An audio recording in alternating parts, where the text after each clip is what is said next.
Welcome back guys. Crypto market में इस time एक सेल प्रेशर चल रहा है और कुछ लोग कह रहे हैं कि मार्केट क्रैश हो गई है। और यहाँ पे बिटकॉइन की जो प्राइस है, इसने आपको पता है कि न्यू ईयर से पहले प्राइस डंप हुई थी। न्यू ईयर जैसे शुरू हुआ, बिटकॉइन ने दोबारा $1 लाख को ब्रेक किया। और अभी रिसेंटली जो अमेरिका के अंदर डाटा आ रहा है, उसकी वजह से जो बिटकॉइन है और पूरी क्रिप्टो मार्केट है और स्टॉक मार्केट है और फाइनेंशियल इंडस्ट्री जो है, उसके अंदर हम ओवरऑल एक सेल प्रेशर देख रहे हैं। इसके अलावा गाइस जो XRP है, इसका स्टिल बुल मोमेंटम जो है वो कायम है। और XRP की यहाँ से जो एक एक्सप्लोजन है, वो बड़ी जबरदस्त XRP की जो प्राइस है उसको मूव कर सकती है। क्योंकि यहाँ पे जो XRP के CEO हैं, इन्होंने जनाब डोनाल्ड ट्रंप के साथ डिनर शिनर भी कर लिया है। और अब लग ये रहा है कि XRP और SEC का जो केस है बड़ी जल्दी यहाँ से क्लोज होने जा रहा है। और XRP की गाइस यहाँ से अगली मूव क्या बन सकती है, और यहाँ पे XRP के हवाले से बड़ी जबरदस्त प्रेडिक्शन जो है वो स्टिल आ रही है हमारे पास। तो गाइस इस हवाले से मजीद अपडेट्स आपके साथ मैंने शेयर करनी है। तो अगर अभी तक आपने अली इकबाल क्रिप्टो आर्मी को ज्वाइन नहीं किया, जल्दी से चैनल को सब्सक्राइब करके वीडियो को लाइक कर लें।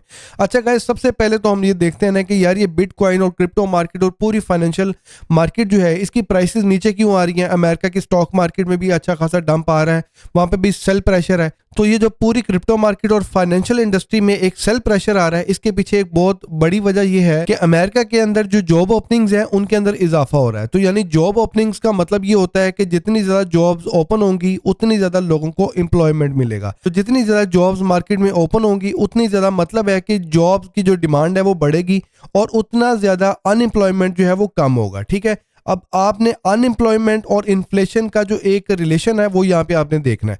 देखें, जितनी ज्यादा मार्केट में जॉब्स क्रिएट होंगी उतनी ज्यादा लोगों को रोजगार मिलेगा, और जितनी ज्यादा लोगों को रोजगार मिलेगा उनको तनख्वाहें मिलेंगी, उनको पैसा मिलेगा, उनकी जो लिविंग स्टैंडर्ड है वो बेहतर होगा और उतना ज्यादा वो स्पेंडिंग करेंगे। जितनी ज्यादा लोग स्पेंडिंग करेंगे, चीजें खरीदेंगे, उनकी परचेजिंग पावर जो है बढ़ेगी और पूरी कंज्यूमर मार्केट में जो डिमांड है वो बढ़ेगी। तो जब डिमांड बढ़ेगी तो डिमांड बढ़ने की वजह से क्या होगा, जो कंज्यूमर इंडस्ट्री है उनको अपनी प्राइसेस बढ़ानी पड़ेंगी। तो जब उनको प्राइसेस बढ़ानी पड़ेंगी तो उससे इन्फ्लेशन बढ़ता है, और जब इन्फ्लेशन बढ़ता है तो पूरी फाइनेंशियल मार्केट में आपको पता है ये एक बैड न्यूज है। क्योंकि जब इन्फ्लेशन कम होता है पूरी फाइनेंशियल मार्केट में पैसा नया आता है, मार्केट पंप होती है। और इसी तरीके से जब इन्फ्लेशन का रेट बढ़ता है तो मार्केट से पैसा निकलना शुरू हो जाता है और मार्केट में ये एक बैड न्यूज होती है। ठीक है, तो इस वजह से जो पूरी क्रिप्टो मार्केट है, इसमें हमने देखा है कि रिसेंटली प्राइसेस जो है अच्छी खासी डाउन हुई हैं, क्योंकि अमेरिका के अंदर जॉब ओपनिंग्स जो है उनके अंदर इजाफा हुआ है। अच्छा, अभी आप ये देखें, यहाँ पे बिटकॉइन जो है वो दोबारा $93,000 पे आ गया है और बाकी कॉइन्स भी अच्छे खासे डंप हुए हैं।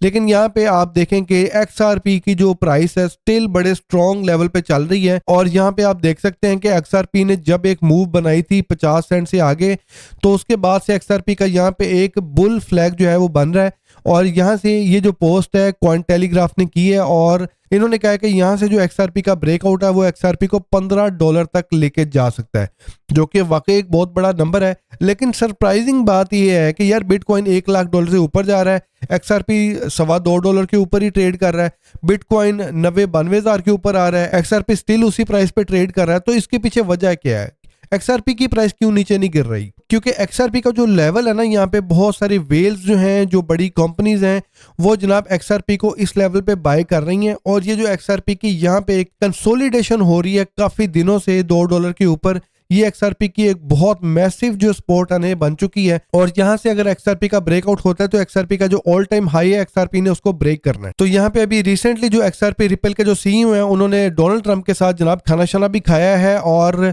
आपको पता है कि ये मीटिंग्स जो हैं ये छोटी मोटी नहीं होती। और डोनाल्ड ट्रंप, आपको पता है कि इन्होंने 20 जनवरी को अपना ओहदा भी संभालना है, और यहाँ पे जो डिनर करवाए जा रहे हैं रिपल की तरफ से। और इसके अलावा रिपल जो कंपनी है, इन्होंने डोनाल्ड ट्रंप की जो इनॉग्रेशन है उसके ऊपर भी अच्छा खासा पैसा जो है ना इन्होंने स्पेंड कर दिया है। तो ये जो डोनाल्ड ट्रंप को सपोर्ट कर रहे हैं, तो ये वन साइडेड तो नहीं होगा, अल्टीमेटली डोनाल्ड ट्रंप को भी इनके लिए कुछ करना पड़ेगा। ठीक है, तो ये बात अगर आप थोड़ा सा जूम आउट करें तो आपको क्लियरली बात जो है ना उसी साइड पे जाती हुई नजर आएगी, जो कि XRP और SEC का जो केस है उसकी जो रेजोल्यूशन है। और आपको पता है कि डोनाल्ड ट्रंप और इनकी जो टीम है वो पूरी क्रिप्टो मार्केट को सपोर्ट कर रही है, और SEC का चेयरमैन जो है वो भी इन्होंने प्रो क्रिप्टो ही लगाना है। तो ये जो ब्रैड गार्लिंग हाउस की डोनाल्ड ट्रंप के साथ मीटिंग हुई है और इनका डिनर हुआ है, तो ऑब्वियस बात है XRP और SEC का जो केस है अल्टीमेटली ये क्लोजिंग की तरफ जाएगा। ठीक है, और यहाँ पे गाइस अगर आप XRP को 4 घंटे के टाइम फ्रेम में देख रहे हैं तो यहाँ पे आपको सिमेट्रिकल ट्रायंगल जो है वो नजर आ रही है। इसके अंदर ये XRP की प्राइस जो है वो मूव कर रही है, और यहाँ पे XRP का अगर केस क्लोज हो जाता है तो यहाँ पे एक बड़ी जबरदस्त मूव जो है ना वो बन सकती है। और अभी रिसेंटली आपने देखा है कि RLUSD XRP रिपल का लॉन्च हुआ है और अभी RLUSD और चेनलिंक जो है गाइज इनकी पार्टनरशिप भी हो गई है। और चेनलिंक के साथ जो रिपल की पार्टनरशिप हुई है, ये आपको पता है कि रिपल का जो स्टेबल कॉइन है RLUSD, इसके लिए जो DeFi मार्केट है उसके दरवाजे जो है ना यहाँ पे ओपन होने जा रहे हैं। रिपल XRP का जो स्पॉट ETF है उसकी भी फाइल्स जो है वो सबमिट हुई है SEC के पास। तो जैसे इसका केस क्लोज होगा, इसके जो ETF है उसकी अप्रूवल्स की न्यूज़ हमारे पास आएंगी। तो यहाँ पे काफ़ी ज़्यादा बड़ी जो न्यूज़ है ना वो इस टाइम XRP को इस प्राइस पोजीशन पे होल्ड की हुई है। XRP इसी वजह से इस प्राइस से नीचे नहीं आ रहा। एक चीज़ तो ये है कि यहाँ पे बड़ी मैसिवली बाइंग हो रही है, ठीक है। और दूसरी ये है कि जो बड़ी बड़ी वेल्स हैं वो जनाब बिटकॉइन और इथेरियम के बाद जो बड़ा अप ट्रेंड देख रही हैं, जो बड़ा ब्रेकआउट देख रही हैं, वो XRP के अंदर देख रही हैं, ठीक है। और गैस जैसे क्रिप्टो मार्केट की और बिटकॉइन की जो प्राइसेस हैं वो नीचे आ रही हैं, तो बिटकॉइन के जो ETF हैं इनके इन्फ्लोज जो है वो भी बढ़ रहे हैं, लेकिन उसके बावजूद बिटकॉइन की जो प्राइस है वो नीचे आ रही है। लेकिन यहाँ पे एक गुड न्यूज़ ये भी है कि अमेरिका के अंदर जो ओक्लाहोमा के सेनेटर हैं उन्होंने जनाब बिटकॉइन फ्रीडम एक्ट जो है ना वो इंट्रोड्यूस करवाया है, जिसमें लोगों को वेजेस और तनख्वाहें जो हैं वो जनाब बिटकॉइन में दी जाएंगी। क्योंकि आपको पता है बिटकॉइन एक डिफ्लेशनरी एसेट है और इसके अंदर मूवमेंट तो एक है, वॉलेटिलिटी तो है, उतना स्टेबल नहीं हो सकता जितना USD है। लेकिन बात यह है कि जो लोग भी सेविंग करते हैं तो उनके अकाउंट में पैसा पड़ा पड़ा उसकी वैल्यू जो है वो कम हो जाती है। तो इस वजह से एक तो लोगों का इंटरेस्ट भी बढ़ रहा है और लोग ये चाहते हैं कि उनको जो पेमेंट्स हैं वो बिटकॉइन में की जाएं।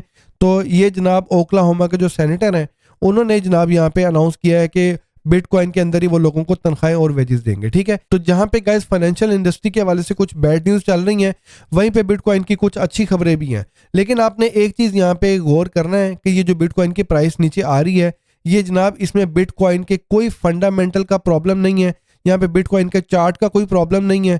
कि जो इंटरेस्ट रेट कम ज़्यादा होता है ये आपको पता है ऑन गोइंग चीज़ है। कभी इंटरेस्ट रेट कम होगा, कभी ज़्यादा होगा, कभी इन्फ्लेशन बढ़ेगा, कभी कम होगा, कभी अनएम्प्लॉयमेंट कम होगी, कभी ज़्यादा होगी। लेकिन अगर आप जूम आउट करें तो आपको ये पता चलेगा कि bitcoin over the period of time bitcoin की एडॉप्शन में हमेशा इजाफा हुआ है, बिटकॉइन के प्राइस में हमेशा इजाफा हुआ है और बिटकॉइन ने हर 4 साल बाद अपना नया ऑल टाइम हाई लगाया है, ठीक है।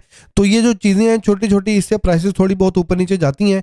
लेकिन इसमें एक चीज़ और भी हो सकती है। अभी आपको पता है कि आज 9 जनवरी है और 20 जनवरी को डोनाल्ड ट्रंप ने अपना ओहदा संभालना है। तो जिस तरह न्यू ईयर से पहले इन्होंने मार्केट को गिराया था और न्यू ईयर पे इन्होंने मार्केट को दोबारा उठा दिया था और अभी मार्केट नीचे जा रही है, तो माइट भी जैसे ही डोनाल्ड ट्रंप अपना ओहदा संभालें तो बिटकॉइन जो है और पूरी क्रिप्टो मार्केट में दोबारा एक मूव बने, ठीक है। तो इन चीज़ों का आपने ख्याल रखना है। अगर आपने लॉन्ग टर्म होल्ड किया हुआ है तो यहाँ पे बहुत सारे जो एनालिस्ट हैं क्रिप्टो के, उनका ये ख्याल है कि अभी जो क्रिप्टो मार्केट है इसका टॉप नहीं लगा, इसका टॉप अभी लगने वाला है, ठीक है। और मेरा भी ये ख्याल है कि यहाँ पे बिटकॉइन की अभी एक अगली मूव बननी चाहिए जो कि बिटकॉइन को $1.25 से $1.5 तक का एक हाई लगाना चाहिए। देखते हैं गाइज आगे जो भी बिटकॉइन और क्रिप्टो मार्केट का सेंटीमेंट होगा और जो भी इसकी प्राइसेस होंगी, इस हवाले से मजीद अपडेट्स आपके साथ मैं शेयर करूंगा। तो आई होप कि आपको ये चीज़ क्लियर हो गई होगी कि बिटकॉइन और पूरी क्रिप्टो मार्केट में जो इस टाइम प्राइसेस नीचे आई हैं और पूरी फाइनेंशियल इंडस्ट्री में जो एक सेल प्रेशर आया है उसके पीछे वजह क्या है, ठीक है गाइज। तो इस हवाले से मजीद अपडेट्स अगली वीडियो में शेयर करूंगा। अंटिल मैं नेक्स्ट वीडियो, अपना ख्याल रखें, टेक केयर, पीस आउट।